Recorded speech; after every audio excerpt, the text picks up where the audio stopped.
எப்ப என்ன ஃபில்டரு ஃபில்டரை போட்டு தீட்டிருக்கலாம் மினுக்கட்ட. என்னானு ஸ்டேட்டஸ் வச்சு போட்டிருக்கா? யாரு பேச்சோனி? அதான் எங்க கிளாஸ்ல ரம்யான்னு ஒரு மினுக்கட்ட கிடக்காளே அவதான். அவ ஏற்கனவே கலரா தான் இருப்பா.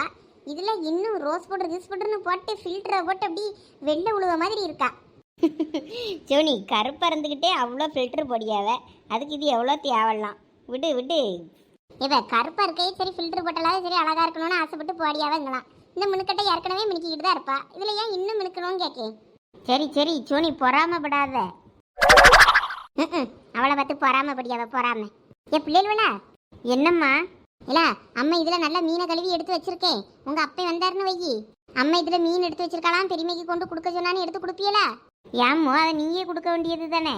அதானே சோறும் போட்டு கொடுக்க மாட்டேங்க, இதை கொண்டு போய் கொடுங்கன்னு சொல்ல முடியா? இல்ல நான் தான் அன்னைக்கே சொன்னேன்ல, அந்த ஆள் எப்ப குடிய விட்டு ஒழுங்கா இருக்கானோ அப்பதான் நான் சோறுக்குன்னு ஏதாவது போட்டு கொடுப்பேன் பேசுவேன்னு. உங்களோட காண்டி தான் சரி இருந்துட்டு போட்டுன்னு விட்டுக்கிட்டு இருக்கேன். அதனால என்னை கேள்வி கேட்கறத விட்டுட்டு உங்க அந்த மனசே வந்தாருன்னா இதுல மீன் இருக்குன்னு சொல்லி எங்க அக்காட்ட கொண்டு கொடுக்க சொல்லு. சரி சரி கோவப்படாத, இதுல வை அப்பா வந்ததான் சொல்றோம். நம்மளை சும்மா நக்கல் அடிச்சுக்கிட்டு இருப்பாளுவே. எல்லாம் போன கூட நோண்டிக்கிட்டு மறந்துட்டே நீராதீங்க, வந்ததுன்னு சொல்லுங்க அப்பதான் போவாரு. ஆ சரிம்மா. எப்ப சோனி அம்மைய அப்பா கிட்ட பேச வைக்கணும், அதுக்கு என்ன செய்ய? என்ன செய்ய, ஏதாவது நம்ம தான் ஐடியா பண்ணணும். அம்மா சுத்தமா சோறும் போட்டு கொடுக்க முடியேன்ட்டா, பச்சை தண்ணியும் எடுத்து கொடுக்க முடியேன்ட்டா. இப்போ என்ன பண்ண? சோனி எனக்கு ஒரு ஐடியா தோணுது, சொல்லட்டா? சொல்லி சந்தியா. அப்பா எப்படி இப்போ வந்துருவாவ, வந்ததும் ஏம்மா தண்ணி எடுத்துட்டு வாங்க, ஏம்மா சோறு போடுங்க பசிக்குது அப்படி ஏதாவது சொல்லுவாவ. அப்போ நம்ம பாட்டுக்கு ஃபோனை நோண்டிக்கிட்டு அது பாட்டுக்கு கண்டுக்காத மாதிரி இருந்தோன்னு வையா, அம்மையே டென்ஷன் ஆகி போட்டு கொடுத்துருவா. எப்படி? இப்போ நம்ம ஃபோனை நோண்டிக்கிட்டு இருந்தோன்னு வையா, திட்டுன்னு திட்டுவா, இல்லைன்னா அப்படிச்சு அடிச்சு விடுவா. கோவம் வந்துச்சுன்னா ஃபோனை வாங்கி பிடிங்க உடச்சி போட்டாலும் ஆச்சரியப்படுறதுக்கு இல்லவே. அந்த அளவுக்குலாம் போக மாட்டா, எப்படி ஆனால் கண்டிப்பாக திட்டுவா.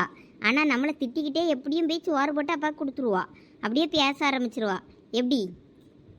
நீ சொல்கிற ஐடியாலாம் நல்லா தான் இருக்கு, ஆனால் நடக்குமான்னு தெரியலையே. ட்ரை பண்ணி பார்ப்போம். சரி அப்பா வரட்டும், அப்பா வந்ததோ நீ சொன்ன ஐடியாவை ட்ரை பண்ணி பார்ப்போம். சப்பாப்பா என்ன வேலை இன்னைக்கு முடியலடா சாமி. வாழ்க்கையிலே நான் இந்த மாதிரி வேலை செஞ்சதே கிடையாது. தெரியாதனமா இந்த மீன் அவ்வளோத்தையும் வாங்கிட்டு வந்துட்டேன். இந்த மாமியா இலவி கழுவி குழம்பு வைப்பான்னு பார்த்தா கடைசியில் அவ்வளோத்தையும் நம்ம தலையில் கட்டிருச்சு. சரி கழுவதானே சொல்லுது, கழுவி ஃப்ரிட்ஜில் தூக்கி வச்சிடலான்னு பார்த்தேன்னா குழம்பு உங்கள் அப்பனா செய்வான்னு செய்யி போய் சமன்னு அனுப்பிச்சி விட்டுருச்சு. அவ்வளோ வேலையும் அது தலையில் கட்டிட்டு வெளியோடிடலான்னு பார்த்தேன்னா அவ்வளோ வேலையும் நம்ம தலையில் கட்டிட்டு வாசலில் உட்காந்துக்கிட்டு வெத்தலை இடிச்சுக்கிட்டு இருக்கு. அன்னைக்கு யார் மூஞ்சில் முழிச்சேன், ஒன்றும் வழங்க மாட்டேங்குது. எப்பயும் போல் இந்த மாமியா கிளவி மூஞ்சில் தான் முழிச்சிருப்பனா இருக்கும், அதான் வழங்காது. சரி இவ்வளோ நேரம் வேலை செஞ்சு களைப்பாக இருக்குது. நல்லா ஒரு பிடி பிடிச்சிட வண்டி தான் சோற. நல்ல மீனெல்லாம் பொறிச்சு வச்சிருக்கு, சாப்பிட்டுட்டு தான் மறு வேலை. மீன் வாசம் ஆளை தூக்குது. ஆளை மீனுக்கு வளங்க மீனுக்கு கல்யாணம், அந்த சென்னாங்குண்ணி கூட்டமெல்லாம் ஊர்கோலம், அந்த நடுக்கடலில் நடக்குதையா திருமணம், அந்த அசுர கொடி ஆளுக்கெல்லாம் கும்மாளம்.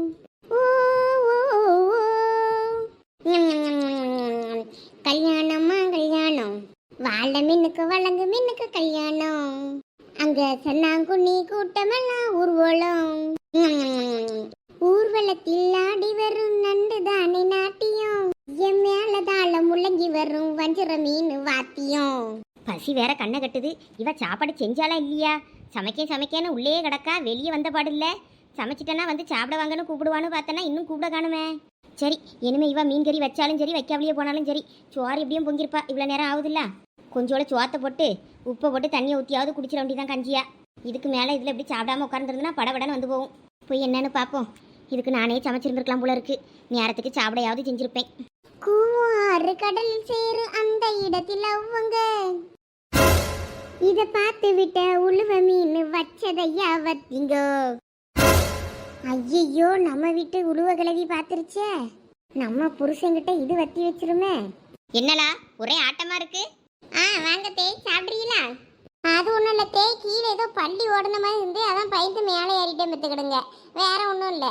நீங்கள் வேற ஏதாவது கற்பனை பண்ணிக்கிட்டு உங்கள் முவங்கிட்ட வத்தி வச்சிடாதீங்க. ஆமாம் நீ ஆடுனதை நான் பார்க்கவும் இல்லை, என் முவங்கிட்ட நான் வத்தியும் வைக்கல. சோத்தை போடு, கொஞ்சம் சோறதும் கட்டும்.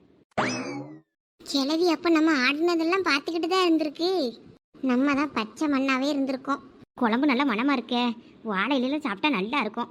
சரி, வாழை இலை ஒன்று வெட்டிட்டு வந்துருவோம். எத்தை சோறு போட்டு தரட்டா?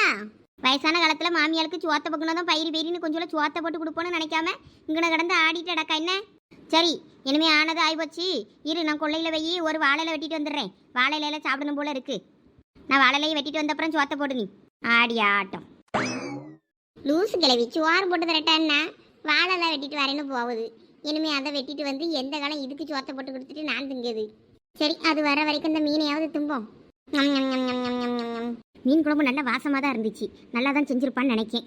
நல்லா நிறைய மீனும் பொரிச்சு வச்சிருந்தா. அதான் நல்லா வாழை இலையில சாப்பிடணும்னு ஆசை. கொஞ்சம் முட்டை கிட்ட அவிச்சு வச்சிருந்தா இன்னும் நல்லா தான் இருந்திருக்கும். அவிச்சாலா இல்லையானு தெரியலையே. இன்னைக்கு ஒரு பிடி பிடிச்சிட வேண்டியதான். மருமவா கையால் செஞ்ச குழம்புல எப்படி இருக்குன்னு. எல்லாம் ரெடி. இனிமே என்ன வேணும்? தண்ணி எடுத்து வைக்கலையோ? சரி, தண்ணி எடுத்துட்டு வந்துடுவோம். தட்டில் சோத்தை போட்டு கொஞ்சம் சோத்தை தின்னுட்டு சும்மா கிடப்போன்னு இல்லை. வாழைல வெட்ட போயிருக்கான். வாழைல வெட்ட போகிறேன்னு கையை காலை உடச்சிட்டு நடக்காமல் இருந்தால் சரிதான். வேற அதுக்கும் கடந்து நம்ம தான் பாடு பார்க்கணும். அட பரவாயில்லையே, எல்லாம் ரெடியாக எடுத்து வச்சுட்டாலே. இந்த உமா எல்லாத்தையும் எடுத்து வச்சுட்டு எங்கே போனா? சரி, நம்மளே எடுத்து வச்சு தும்போம். சாப்பிட வேண்டியது தான். கிளவி நம்ம தண்ணி எடுத்துட்டு வரதுக்குள்ளே சாப்பிட உட்கார்ந்தாச்சாக்கும். நல்லா தான் செஞ்சிருக்கா. என்னத்தே, நான் செஞ்ச மீன் குழம்பு எப்படி இருக்கு?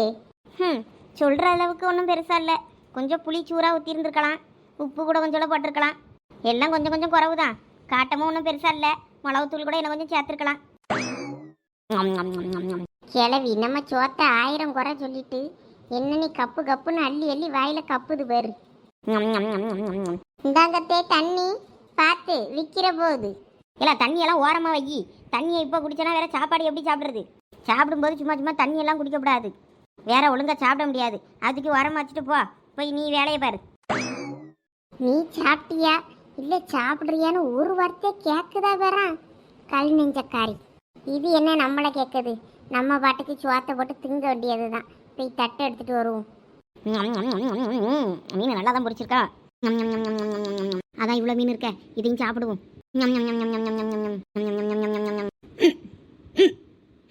என்ன தொண்டை கொஞ்சம் ஒரு மாதிரி கவுது.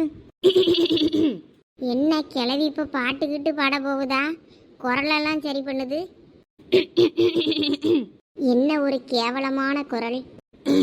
என்ன ஒரு படியெல்லாம் ஒரு மாதிரி குத்துது. ஏதோ விஷத்தை போட்டுட்டாளா? பெரிய சாணகி அம்மா சுசீலா குரல் சரி பண்ணிட்டு பாட போறாவ. சோத்தை திங்கதை விட்டுட்டு எல்லாம் என்ன தொண்டை ஒருபடியா கவுது. ஏதாவது விஷத்தை போட்டுட்டியா? எனக்கு தொண்டையெல்லாம் அடைக்குதுலா. சொல்லுல வாய் திறந்து. கிளவி இங்க பாரு, என் மேல கோவம் இருந்தனால அடி கூட அடிச்சிரு. இந்த மாதிரி குழப்பலியெல்லாம் என் மேல தூக்கி போடாத சொல்லிட்டேன். பாவன்னு சோறு பொங்கி போட்டா என்னைய வேற விஷத்தை வச்சுட்டான்னு குறை வேற சொல்றியாக்கோ நீ? அப்புறம் நீ சோத்துல விஷத்தை வைக்கலையா? அப்புறம் இதுக்கு தொண்டை ஒருபடியா கவுது. நான் இந்த தட்டில் இருந்த மீனை தானே தின்னேன். வேற எதுவும் வித்தியாசமா நான் சாப்பிடலையா? அட கிளவி, ஒரு தட்டில் இருந்த மீன் அவ்வளத்தையும் தின்னுபிட்டு தொண்டை கவுதுங்குதே. அவ்வளோ மீனையும் கப்பு கப்புன்னு ஒரேடியா அடிச்சா வேற தொண்டையில மீன் முள்ளு சிக்காம என்ன பண்ணோம்? சோத்தள்ளி வாயில வச்சு கப்பு கப்புன்னு அப்புங்க. அப்படியே முள்ளு தொண்டையில இருந்து உள்ள இறங்கட்டும். என்னெல்லாம் சொல்லியா? மீன் முள்ள தொண்டையில சிக்கிட்டுங்க? ஆமா, அப்படிதான் இருக்கும். சுருக்கு சுருக்குன்னு குத்துதா? ஐயா ஆமாடா, சுருக்கு சுருக்குங்குது. ஐயே, சோத்த அவ்வளத்தையும் அள்ளி வாயில திணிங்க. மீனை மட்டும் தின்னுட்டு சோத்த அந்த ஆளை வச்சிருக்குது வேறு. இல்லலா, ஒருக்கா சோத்தை போட்டு அவ்வளத்தையும் தின்னுட்டேன். இது 2வது போட்ட சோறு. ஒரு பானை சோறு காலியானாலும் பரவாயில்ல, இந்த சோத்தள்ளி வாயில திணிங்க. வேற செத்து கித்து போனா நான் தான் போட்டு தள்ளிட்டுன்னு உங்க பையன் வந்து போலீஸ்ல கம்ப்ளைண்ட் கொடுத்துருவாரு. ஐயே, சோறு தின்னா முள்ளு உள்ள கொஞ்சம் இறங்கணும்னு சொல்லுவாள்ல. சோத்தள்ளி வாயில வச்சு பாக்க. சீக்கிரம் சீக்கிரம் வாயை திறந்து அந்த தண்ணியை கொஞ்சம் ஊத்தியே. இப்ப முள்ளு தொண்டைக்குழியில இருந்து போயிட்டா? இல்லலா, என்னமோ தட்டுப்படுது. அப்ப அந்த சோத்தையும் வாயில வைங்க. இது சரிப்பட்டு வராது. களத்துல நம்மள இறங்கிட வேண்டியதுதான். ஐயே, செத்து போகும் போல இருக்க. இவ இப்ப எதுக்கு என் இலக்குள்ள கையை விட்டுட்டடக்கா? ஏலா, பிணைஞ்சிட்டு அடக்காதெல்லாம் வேற திங்காவாது சோத்த. உனக்கு சோறு வேணும்னா வேற தட்டில் போட்டு தின்னலாம். ஏன் இலையில போட்டு கையை விட்டு பிணைஞ்சிட்டு அடக்கா? கிளவி, இன்னும் கொஞ்ச நேரத்துல நீ உயிரோட இருப்பியா சாவியானே தெரியல. உனக்கு இப்ப சோறு ரொம்ப முக்கியமா? உனக்கு சோறு தள்ளி வாயில வைக்கதான் நான் இப்ப எடுத்தேன். வாய விலை கிளவி, முள்ளு உள்ள போட்டோம். தின்னுங்க. எல்லாம் திணிக்காத. சோத்தை திணிச்சே கொண்டு விடுவா போல இருக்கைவா. நல்ல நிறைய சோறு வாய்க்குள்ள போனாதான் அந்த முள்ளு கீழே இறங்கும். இப்ப எப்படியே முள்ளு போயிருச்சா? போலா தூரம் அங்கிட்டு. தண்ணி என்ன கொஞ்சம் கொண்டா. தண்ணியை குடிச்சு பாப்பா உள்ள இறங்குதான்னு. என்ன ஒரு பண சோத்தை தின்னு கழி பண்ணிருக்கு. இன்னும் முள்ளு இறங்கலங்கு. இனிமே சோத்துக்கு எங்க போவே? தண்ணியாவது கொண்டாளா? தண்ணி இல்ல, ஒரேடியா பால் டைல் தான் கொண்டு வரணும். ஊத்திட்டு அந்த போட்டுன்னு. இப்போ உங்க பையன் வருவாரு, அவருக்கு சாப்பிட்றதுக்கும் சாப்பாடு இல்லை, எனக்கும் சாப்பாடு இல்லை. அவளத்தையும் நீங்களே தின்னாச்சு. இன்னும் முள்ளு இறங்கலன்னா எங்க போறது? இன்னும் இந்த குழம்பு தான் இருக்கு. இதையும் அந்த வாய்க்குள்ள தூக்கி ஊத்தட்டுமா? முள்ளு ஒரேடியா கீழே போயிடும். என்ன இப்ப வாயை திறந்து பேச மாட்டேங்கு? அப்பயா இன்னும் கொஞ்சம் பேசிச்சு, இப்ப ஒரே இழுப்பா தான் இருக்கு. ஊன்னு எல்லாம் யாருக்கிட்டையாவது அக்கம் பக்கம் வாழைப்பழம் மாதிரி ஏதாவது கிடைச்சா வாங்கிட்டு வாடா, கொஞ்சம் திங்க. ஓஹோ, இப்ப சோறு முடிஞ்சு போச்சு, வாழைப்பழம் வேணும். என்ன செரிமானத்துக்கா இல்லைன்னா வயிற்றுல என்ன இடம் இருக்கா? எல்லாம் போலாம், சொன்னதை செய்யி. போறேன் போறேன். இது வயிறா வண்ணாந்தாலியா? எவ்வளவு போனாலும் வயிற்றுக்குள்ள போகுது. எல்லாம் சீக்கிரம் போனான்னு சாகுதுக்குள்ள. இருங்க இருங்க, பக்கத்துல எங்கன்னா வாழைப்பழம் கிடைக்கான்னு பார்த்துட்டு வரேன். அதுக்குள்ள போய் சேர்ந்துடாதீங்க.